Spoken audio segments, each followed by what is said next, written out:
Yes, Fadi TV jimwasibye mutya muli mutingana kubasaba mu subscribing ate munyigene kade following KBTV jikosane ke RTV Uganda now kosane Fadi Yogi News mbatupende kabali yira akakosana mu bali mu gwanga erya Saudi Arabia nembe basa nembagama anti mwakola kyamani okubanga mwa subscribing na munyiga kade nakulola mazali waga mutabani wa faida nakazibwe eranga munange bifaananyi byo byolengera eranga birthday party bali mu kubanga bateekateeka ng'egamu ku mawulire agatambula ku social media bamuyita Maktomu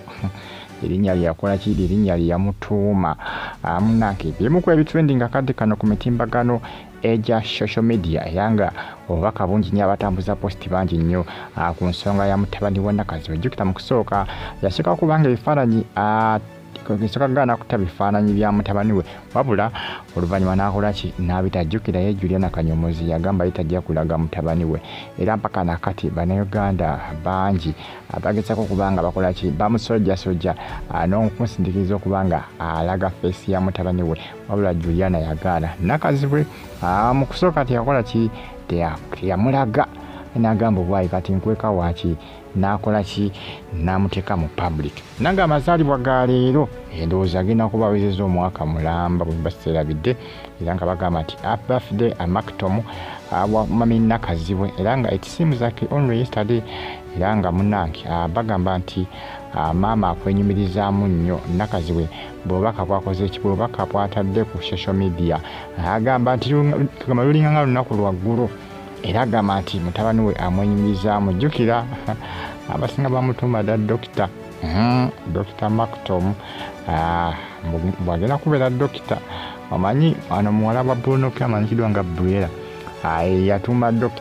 yamutuuma dokita ono jjukira abanga mutowe kubanga muwala wa Bonoke Nakazibwe yamufuula muwala we kati oyo omuto ono yamufuula dokita yagamba nti ajja kubeera dokita era abasinga ku social media bamuyita Dr. Maktomu erinnya lya kizungu Nakazibwe lyatuuma mutabani we baaba lya kizungu nnyo naye nga leero mazaalibwa era ng'ekiri ewaka wa Nakazibwe bali mu kuba nga bateekateeka pati ewaka wa Nakazibwe bali kuba nga bateekateeka birthday party birthday party kyakutte dda kikambwe era ng'abantu bangi nnyo abayitiddwa mikwano gya Nakazibwe ba TV presenter bayakolanga nabo wali ku national media wali ku NTV bonna abakozi bayitiddwa dda abamu ku abakola mu monitor publishers bayitiddwa dda ku birthday party nkugambe kyakutte dda era nga munnange bimu ku ebitambula akadde kano ku social media ndowooza mwaka gumu gwawezezza mwaka gumu leero birthday n'ekyamazima gw'omwaka tegulwa ekyamazima omwaka tegulwa guweze gumaze okuba nga guwera ate nga munange byebyo mungera okuba nga munfollowinga n'okuba nga mugyekuumirako abali mu Iraq Saudi Arabia abali mu Uganda mwena mbeebaza abasinga okuba nga bafollowinga bali mu ggwanga lya Saudi Arabia batumireko abali mu ggwanga lya Saudi Arabia nammwe abali mu UAE naye mbeebaza ne mbagamba nti mwakola kyamaanyi okuba nga mwasubscribing ate ne mugigana ekade munange mazaalibwa ga Nakazibwe ngenda kusaba ogende mazaalibwa ga mutabani wa Nakazibwe si mazaalibwa ga Nakazibwe wabula mazaalibwa ga mutabani we Oluguya Kazana Jojuzi yawezezza omwaka mazaalibwa gaali lugenda mu comment section awo wakomentinge omwagaliza amazaalibwa amalungi omwaka guweze abasinga bangi beewuunya bagamba naye omwaka gwaweze yawezezza omwaka yagweza kubanga ndabye abasinga ku social media babuusabuusa bagamba naye kweri omwaka guweza olweri Nakazibwe yapostinzeyo munnange ngalaga nti mutabani we awezezza omwaka gwe lwaki oba owakanya buli omwana wowe nabeesi abasinga bawakanya manyi bannayuganda balina empaka bawakana ku social media okwo naye nga oli mutabani we era Nakazibwe yakoze ki yapostinzeyo ku social media handles na Facebook Twitter apostinzeyo ng'alaga nti omwana we awezezza omwaka